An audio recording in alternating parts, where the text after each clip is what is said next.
Dapat sa mga lalaki manood kayo ng K-drama para alam nyo trumato ng tama sa babae. Parang may kulang ata ate sa sinabi mo. Dapat ganito ang sinabi mo.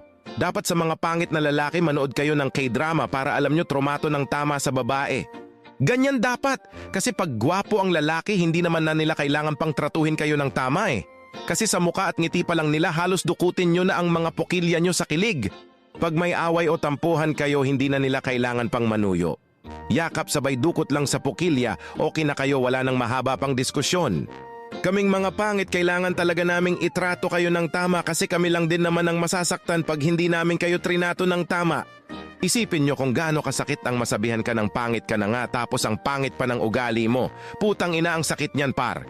Tapos sasabayan pa ng pasalamat ka nga sinagot pa kita kahit na ang pangit-pangit mo. Kaya kailangan talaga naming itrato kayo ng tama para maiwasan namin na marinig yan sa bibig nyo. Kaso wala rin nangyayari kasi pag linoko kayo ng mga putang inang mga gwapo na yan, pati kaming mga pangit na wala naman ginagawa, dinadamay nyo.